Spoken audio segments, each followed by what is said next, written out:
really fancy convertibles, spiders, cabriolets, roadsters, or whatever you want to call it.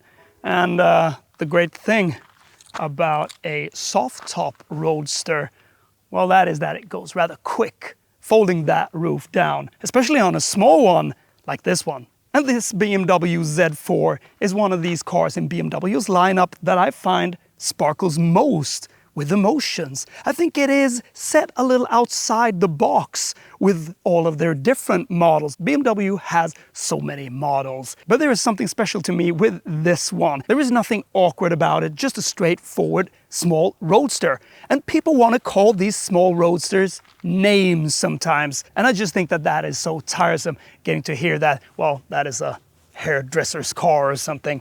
It gets a little boring, because you know what? If you buy a car like this, then you're out for just one thing and one thing alone most of the times, and that is having fun. And in this one, you do have fun, and you've always had fun in it.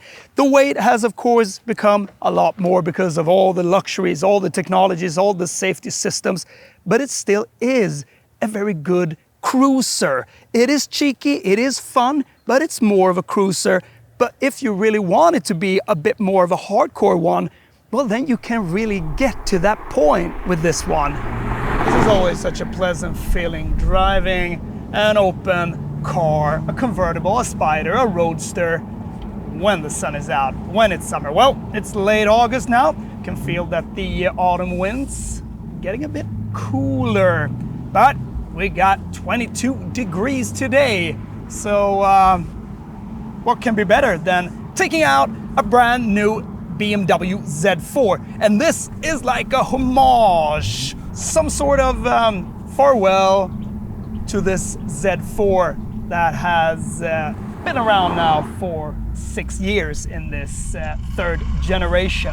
PDKs, double clutch gearboxes, that they're efficient and a lot quicker. Yes, they are, and I love that. You know, cutting lap times and being more quick, that is always fun. If you want to get out on the road and be a bit more involved, well, then this invites you to that. And it does it big time, because this, to me, feels like an old BMW with all the new tech that it has in a great looking package. I think that this one just looks stunning, and it's serious. You can drive this one really, really hard and effective. The proportions of this car is just great, and I think it looks stunning. One of these roadsters in this segment that I think looks absolutely the best. The front, it looks very much BMW. The grille is big, the bonnet is rather long. These headlights are just so elegant, and I like this hungry front here. You got the seals on the side behind the front tires, and that is to let the air flow a little better, so the turbulence and the aerodynamics becomes a little better. And the color, this is something that people have just been staring and drooling over. Many people have just come up and said that this color is so amazing. It's called the deep frozen green, and together with the cognac colored interior, it just looks splendid. This is my type of color, even though I like brighter colors a bit more. But this feels very British racing green, and it's so elegant together with that color in the interior.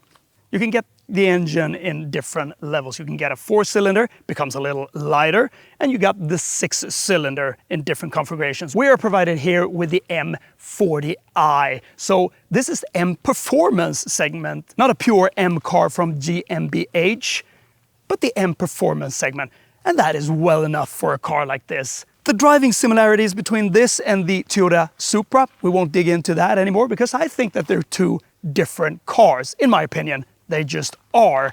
We know that they share a lot of components, but the thing is that this has this roadster type of feel, which I like. It is not as stiff, even though it's a lot stiffer, this specific one here, and the Supra has a little more firmness to it, even though I like it as it is. But these cars has always been a bit challenging in my opinion. They are a little twitchy, and that power output that it has, there is some type of catch-up effect, but when the power comes on and the Newton meters puts its strength to the test, then you really need to be determined, because if you let off, well, it will just go the other way around. So you really need to be on that throttle if you want to be drifting a little. But the power in this one is just great from that straight 6-cylinder engine, providing you with 500 Newton meters from 1600 RPM up to 4500 RPM and above 6000 RPM, while you get those 340 horsepower. And that is just well enough. I think that outside Europe you can get 380 horsepower. So this is still a little G-tuned, or they keep the same level,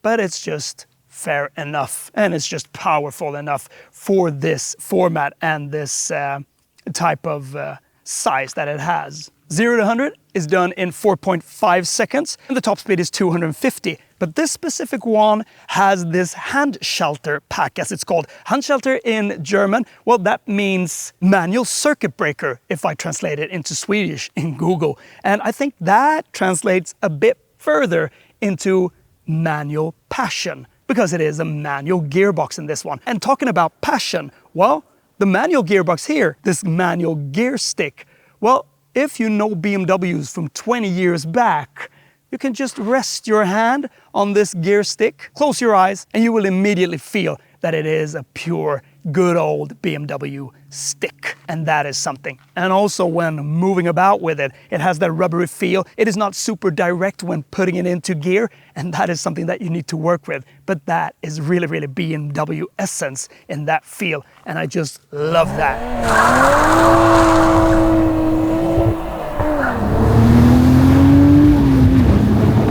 So you just need to get into a car like this and drive it as it should be driven.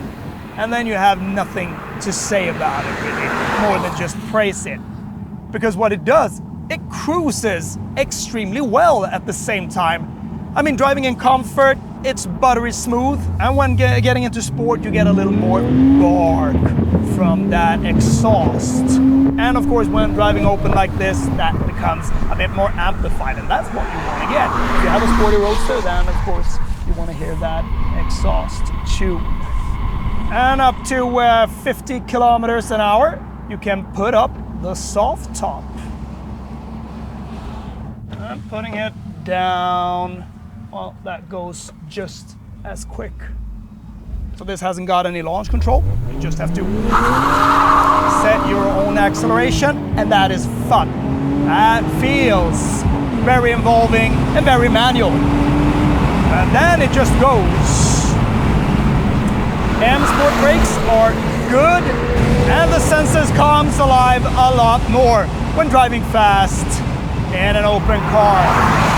And this feels very planted, and it doesn't feel as squirmish as it was earlier. So these bigger tires, the stiffened up anti-roll bars, this tweaked adaptive M chassis, well, done a lot for it. Feels really, really good, but at the same time has that little extra funny edge to it of being a small car, which it should. It should keep that poise. I love that. And then you also have this rev matching. Put it down a gear, and it gives you a little blip of throttle if you're not that much into heel and towing. And if you want to drift it, no problem. But it still has a little of that lively feel to it. So you need to be quick in your steering response, but that's what makes it so much fun. So the biggest thing is the manual gearbox. We got it in the Toyota Supra as well, manual gearbox in this one, but this feels different than in that car. But what they've done with this manual gearbox is that they've taken it from the pure BMW M segment, because this is the only one outside that BMW M segment that you can get a manual gearbox. So it's a lot stronger, this manual gearbox, and it works splendid together with this engine. So I've been driving this before on track as well, and that Steptronic is just great. Very good day-to-day car, and it's just effortless. It works so smooth, and it is quick. So 4.5 seconds from 0 to 100. This one does it in 4.6 seconds. Doesn't really matter, because it gives you so much more emotions getting involved in this one. Because I thought that it came alive with that gearbox before, but with this one now, it is just a totally different car. but you can sense that they've kept the essence of that feeling when putting in a manual gearbox in a modern car like this. And this one has also got fatter tires for better traction. And it really feels like a beast when pushing it really, really hard on some uneven road. It is not as worrying as it was before. So they have finely tuned that together with its adaptable M suspension that has also been fine-tuned for this handschalter pack. So it works better in the different drive modes, the Eco Pro, the Comfort, and the Sport and the Sport Plus mode. And driving calm in it is just a quite good cruiser. You can have all the windows up, and you can also have this turbulence windshield back here, but I'm always putting that away because that's not the way you drive a convertible. You should have it completely open, or you just shut everything. That's the way it is. Otherwise, you don't buy a convertible. The turbulence is not that bad, and if you have it back there, then it's rather okay. And having your windows up, well, then it's even more okay, of course, but don't go there. Comparing it to a Porsche 718, it's a different type of character. This is more smooth, it is more quiet, it is more taking care of the driver and passenger sort of persona over it. Whereas the Porsche is more focused on pure driving sport characteristics and is not as comfortable driving. This has maybe not the best sporty side to it. It's more of a luxury, refined roadster. So I've always liked this car, and I think it has its own position. BMW says that there won't be any more Z4s in the future, and I think that is sad. It would be rather fun to see this one in a pure M costume with a lot more horsepower, but we're satisfied with what we're getting here. I just think that this is splendid. And I think that the 4-cylinder in this one is fair enough as well. But you want that extra power because it's not like the power is monumental, but it can still make your heart start pumping a bit more of joy because it does.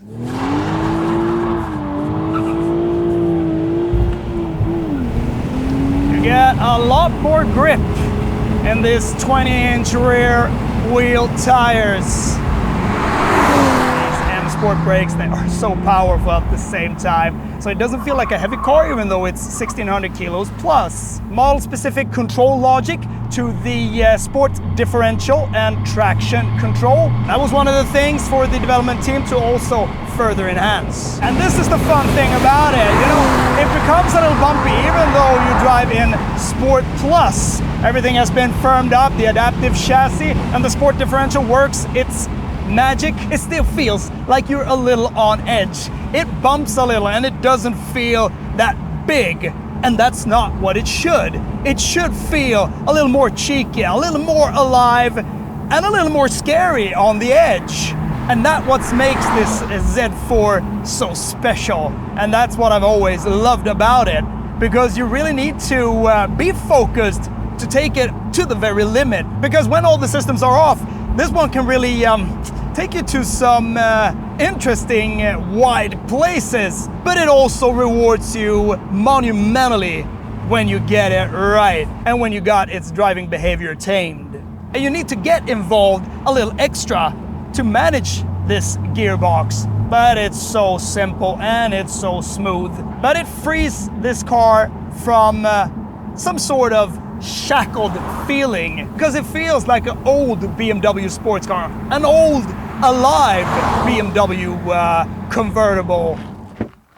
Long, nice doors as well, and you just fall into it. You fall rather deep down because you can sit rather deep, and isn't that the thing with a car like this? You just get that great sensation and good feeling when getting into a Roadster like this. The whole open sky above you and a very tidy, nice, qualitative and luxurious cockpit feel that is rather tight, but that I like. So rather high window line here when you sit low in this car. The only thing that hits you a little, or me, is that I might find that the steering wheel is a bit unproportionally big for this cabin. Yeah, it takes up a lot of space. It could have been a bit thinner, a little smaller, but yet you get a very good grip, even though it is, as I always say, BMW M cars. and M Sport configurations, and also an AMG cars. A little too thick for me, but still, you get a very good grip. It feels good. You got the physical buttons here. It looks good, and all the feel right through and through is BMW, and there's no squeaks, nothing, just elegant. And when you get into the systems, they are rather easy to maneuver. You still got physical buttons here on that menu, a bit from the older models now, but still they have this tactile feel. Knobs that you can turn, indicators, feels just good. Board computer, nice layout down here, and this gearbox. I mean, look at it. Doesn't it look beautiful? 6 gears. And you push it a bit harder to get into reverse. Yeah, this rubbery, good feel. No, just this one is an investment alone. It costs a little extra to get this one, but I think it does something with the car and its whole character. So, in a Roadster like this, if you want to be involved, which you should be in these type of cars, then this one is something special. But at the same time, this car has a more cruising feel over it with all its luxuries. So the automatic, the Steptronic, that works just brilliant and is maybe better for just cruising and living with from day to day. But this one, very easy to putter around with. It's not difficult to use, even though when driving sporty, it can be a bit difficult getting it into second gear. You really need to feed out all the power and all the speed on first gear before going quickly into second. Otherwise, it will protest a little there. Harman Kardon sound system sounds great, and I like the shape of it. Look at the dashboard here and look at the screen. This is elegant, this is big enough, and this doesn't stick out and doesn't really cover any of your vision out. So that is a very nice, elegant touch. And when start using the system, well, it's a little getting used to, but when you got it going, it's just great. But the best thing about it is that it's blisteringly fast, this one. The processor in this one, it is quick. So you get quick into the different widgets, menus, media, map, navigation, driver aid systems. You need to dig into the driver aid systems a little to unclick them. You need to do that every time. But you can set so many things in here, and that is just luxury on its own. I like that.